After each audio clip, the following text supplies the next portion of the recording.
So Resistance Fall of Man, or better known as simply Resistance, the Resistance series, as well as the Killzone series. There's a number of players within the PlayStation community that would like to see a return of these two franchises. But I am fairly confident, and I say that with 99% confidence, that there will never be another new game in either of these two franchises. And the reason for that is rather simple. Because at the end of the day, the video game industry is a business, and everything comes down to numbers. Well, numbers and reception. So I'm going to talk about one series at a time.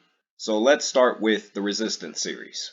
In total, the Resistance series sold 8.53 million units, and it had a total of 5 games that was released. 2 of those games were spin-off handheld titles, and then you had 3 main console releases, which is, Resistance Fall of Man, Resistance 2, and Resistance 3. Now, if you look at the sales numbers for each of those games, you'll see a trend. So Resistance Fall of Man sold in total 3.9, almost 4 million units. When Resistance 2 came out sometime later, that number dropped to just under 3 million units. And by the time Resistance 3 came out, that number dropped even further to just under 2 million units. And so you can kind of see exactly what went wrong with this franchise. Each subsequent game sold less and less, and the best-selling game in the series was the first one. And you can't have a trend like that for a major franchise where these companies are spending millions of dollars on the project to produce. So that's one of the reasons why you're never going to see another Resistance game. But there's a little bit more to it than that, and so I will explain. Resistance 1, which I did cover on the channel, Resistance 1, as far as the reception goes, was pretty good. It got an 86 on Metacritic. It received a lot of high scores, and it sold fairly well. Generally favorable reviews. The problem with this franchise really came from the second game, which is Resistance 2. Now, some people like the multiplayer mode for Resistance 2. I don't recall ever really playing the multiplayer. I think maybe I tried one match, but it wasn't something that I gravitated towards, or that caught my interest personally.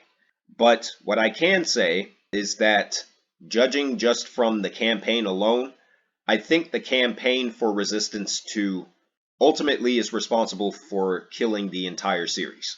It was not a good campaign.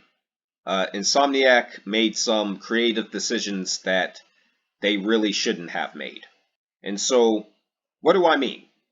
Well, as it says here on the game's Wikipedia page, there was some criticism of the story and aspects of the campaign, while the game's overall changes from its predecessors drew polarized reactions from critics and fans. So that's really what I'm getting towards. First of all, the story in Resistance 2 was a bit weird, because the protagonist, Nathan Hale, who wasn't really a good protagonist in the first game, he didn't really say much. They tried to make him more interesting a character in the second game, and it just didn't work. The character was always too cliche, and he failed to really bring in, or draw in that massive audience that Insomniac was looking for. To make matters worse, they kill off Nathan Hale at the end of the game, and that left a lot up in the air for Resistance 3. So it's not a good thing to kill off your main character just in the second game in your, next big franchise. It was a very ballsy move that they tried to do, and ultimately I don't think it really worked out. Another thing that didn't really work about Resistance 2 was some of the gameplay changes that they made. One of the most primary changes that's responsible for the series' downfall is what they did with the weapons in Resistance 2. They made it so You could only carry 2 weapons versus the first game where you could carry all of the major weapons with you at once, which is like an Insomniac staple, that they carried over from the Ratchet and Clank franchise. By changing it to where you can only have on you 2 weapons at a time, what they did is they tried to turn Resistance into other first-person shooters like Halo and Call of Duty. And so they weren't playing to the series' strength, and they were just following a trend of other first-person shooter games that were popular at the time. And that's something that also drew a lot of ire from the audience, myself included. And then, the game had a very different color palette. It was a much more colorful game compared to the first game. And then the tone of the game was very different. It's like they were trying to go for an action movie vibe compared to the first game, which had some undertones of horror in it. And, the first game was definitely a much darker game than the second. So Resistance 2 in many ways felt like a completely different game, because essentially it was a completely different game. It just was a completely different game in the same universe, with the same main character. And ultimately, the first game was just better. And then you have Resistance 3. Now, Resistance 3 was actually a really good game, and it had reversed a number of the poor decisions that Insomniac made with Resistance 2. It actually took more cues from the first game, Resistance: Fall of Man, and it gave players a darker story. It allowed you to carry all of the weapons, all of the main weapons in the game and everything on you at once. So it brought that element back from the first game. The main character of the game, whose name I forget, Joseph Capelli, was definitely a much more interesting character than Nathan Hale. And just overall, the game was just much better than Resistance 2. The problem is the damage was already done from Resistance 2. That led to the game not selling very well. The game sold poorly and it was deemed a commercial failure. And ultimately, that's what led to the downfall of the series. I think they tried to release one more game in the Resistance series. It just didn't work. It didn't work out. Insomniac, they already made plans to move on to something else. Ultimately, what led to the downfall of Resistance, the Resistance series, is a combination of poor sales performance and bad creative decisions on the behalf of Insomniac Games. A lot of that came from Resistance 2, how they handled that game overall. Sony is not going to revive a franchise like this simply because of the way the series was trending when it was on the market. And there's another point that I'm going to make about the Resistance series that also aligns with the Killzone franchise, as it relates to the modern gaming industry now. So I'm going to save that point for later. So moving on with the Killzone series. There were 5 games in that particular series. I'm not going to talk about Killzone Liberation because that was a PSP game and it wasn't really a first-person shooter. So I'm not going to bring up that particular game. But starting with Killzone 1. I personally didn't play Killzone 1 until they released the Killzone HD collection on the PS3. That's when I tried playing it for the first time, and I couldn't make it past the 30-minute mark. It's horrible. It's a bad game. It looks terrible. Even for a PlayStation 2 game, it's awful. The shooting isn't good. The story is not interesting. Nothing about it is good. It's a bad game. The reviews for it were mixed or average. It has a 70 on Metacritic. There's a lot of low scores here. Even with some of the higher scores, the game, hasn't received like an 8 according to this list. It's just terrible. Horrible. It's definitely one of the worst games I've played. Killzone 2 almost could be seen as like a reboot that's not actually a reboot. It's a complete improvement all the way around from Killzone 1. To this day, Killzone 2 is one of my favorite first-person shooters ever. If I made a top 10 list of first-person shooter games, Killzone 2 would be on that list. Fantastic campaign. Even if the story wasn't that great, the level design and the weapons and the placement of the enemies and the graphics and everything, it's all top notch, even to this day. The game has this crazy atmosphere to it that still holds up today, even though the game is outdated from a graphical standpoint. The shooting was very tight, and this is probably the only first-person shooter game where you can actually like feel the weight of the character. And turning is a lot slower in this game compared to other first-person shooter games. Not everyone appreciated that, but I personally thought that was a good design choice. That actually worked. And the multiplayer mode was really good too. All the maps were great. They had some interesting game types in the game. And overall, it was just a stellar package. The game has a 91 on Metacritic.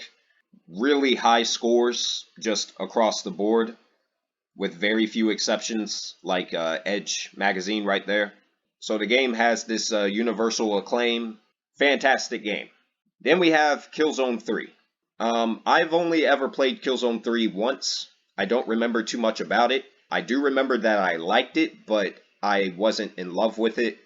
I think they went back in a few different areas, and they tried to make Killzone like other first-person shooter games. So pretty much they made the same mistake that Insomniac made with the Resistance series. And ultimately that led to a game that was, still good, but not as good as the game that came before it. They took out the feeling of the weight that they put in Killzone 2, so turning, your character was a lot easier. They introduced some other things into the game, like jetpacks and whatnot, but some of those newer elements that they added just seemed random. Like they were just trying to throw something at a wall to see, if it would stick. And the story still wasn't really that good. And the multiplayer, I didn't play the multiplayer for Killzone 3, so I can't comment on that. But it still received a good Metacritic score, 84 out of 100. It still got, a lot of great scores right here. Generally positive reviews, but it didn't achieve the universal acclaim that Killzone 2 did. And, that's based on some of the things that I just said. Good game, just not fantastic or anything. And then finally we have Killzone Shadowfall, which was the last game that was released in the franchise. So Killzone Shadowfall is one of the very first PlayStation 4 games. It's one of the first PlayStation 4 games I played. I actually bought the PlayStation 4 on day one when it came out back in 2013. But I didn't get Shadowfall until a little later, probably a few months into me owning the system. And as someone who played the prior games, I thought it was good, but similar to Killzone 3, it wasn't great. And some of the creative decisions that Guerrilla Games made with it just seemed, once again, random. And they, once again, were just throwing things at a wall to see what sticks. This game really was just a graphical showcase for the PlayStation 4. It wasn't, a fantastic game by any means. They tried to make the level design a bit more open, similar to like a Halo game or something like that. And it just didn't work out. I thought the levels were a bit too long in certain areas, and, they could have shortened them and should have shortened them. Some of the level design was very strange, like they tried to put more platforming elements into it, and that didn't really work out. The story wasn't really interesting. They had like this Berlin Wall type of story where you had one faction on one side and then you had the Helgas faction on the other. And once again, they had this random character who wasn't really developed well, similar to, the protagonists of the other Killzone games. And it made it very hard to be invested into the game's story. I think the best part of Killzone Shadowfall, as far as its story goes, was the ending, which they left it on a cliffhanger, unfortunately. So So basically, at this point, the series doesn't really have a proper ending. Now, apparently, there was some praise for the multiplayer, as this page mentions, but I didn't play the multiplayer for Killzone Shadowfall myself, so I can't comment on it. Regarding the scores, it scored lower than Killzone 3. It has a 73 on Metacritic. It received mixed or average reviews, and a lot of the criticism was pointed at the story, as well as issues with the AI, among other things, such as the level design that I mentioned. So when it comes to the sales of the Killzone series, the series has actually sold worse than the Resistance series. The Resistance series was just under 9 million units.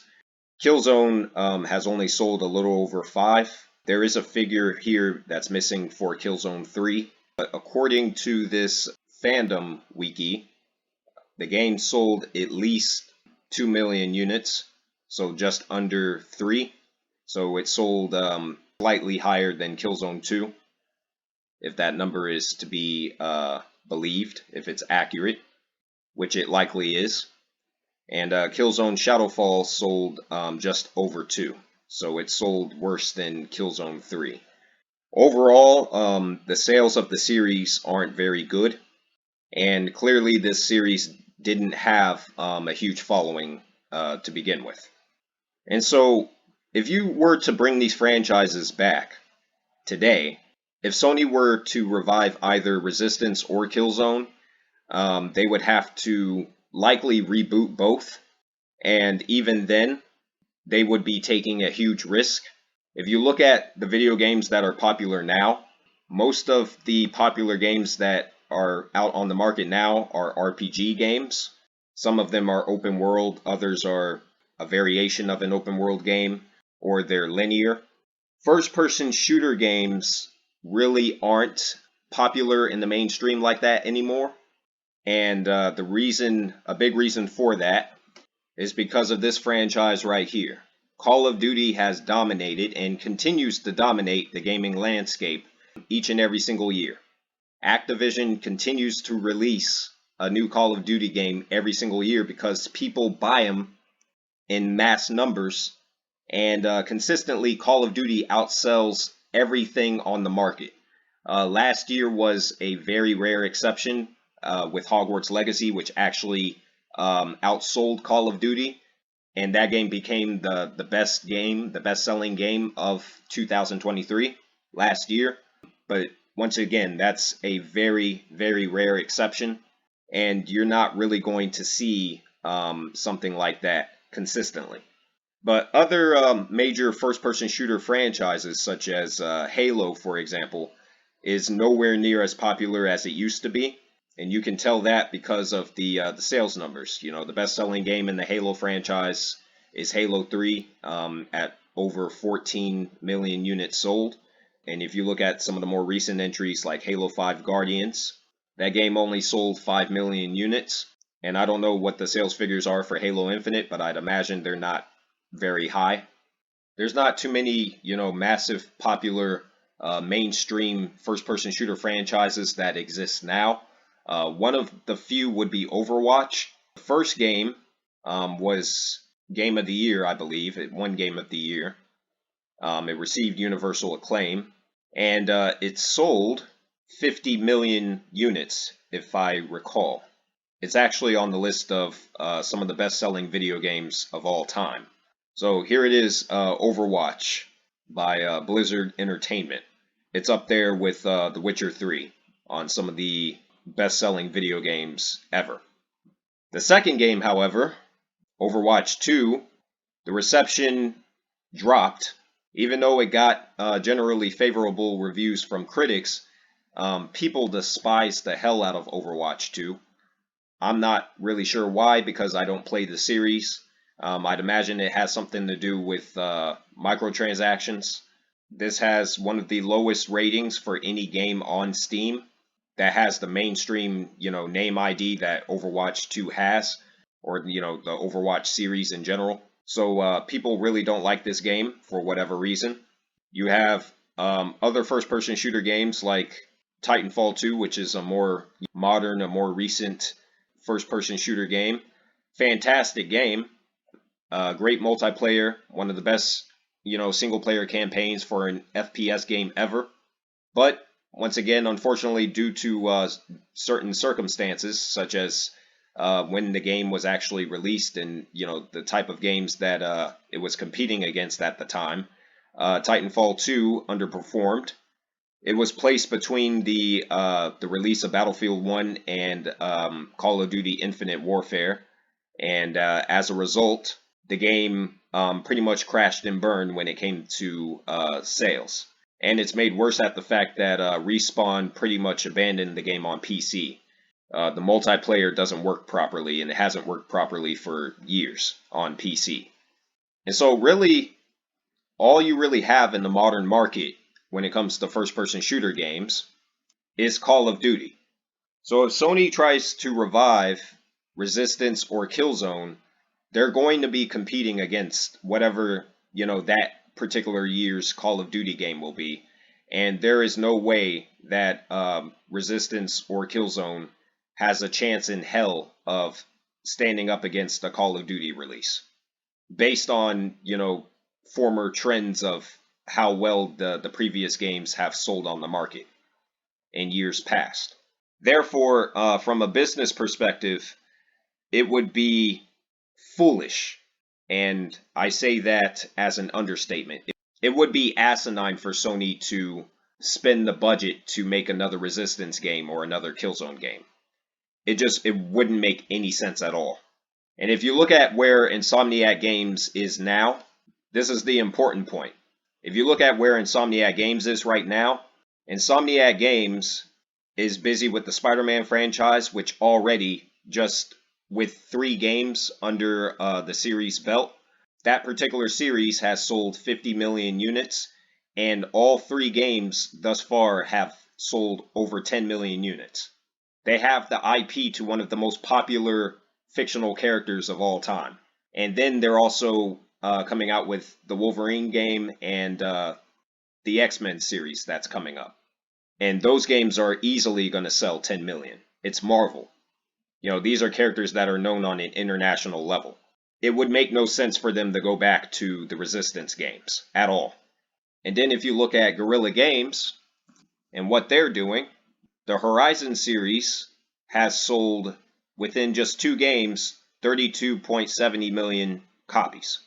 The first game, Horizon Zero Dawn, is on the list for one of the best-selling video games of all time, having sold over 22 million units. The second game, while not as good as the first, has still sold, 8.40 million units, and will likely reach 10 by the end of its life cycle. Therefore, it wouldn't make any sense for them to go back to Killzone. And that's the bottom line. It's a game of numbers. And considering where Insomniac Games and Guerrilla Games are now, they really don't need Killzone or Resistance, and neither does Sony or PlayStation. It's that simple.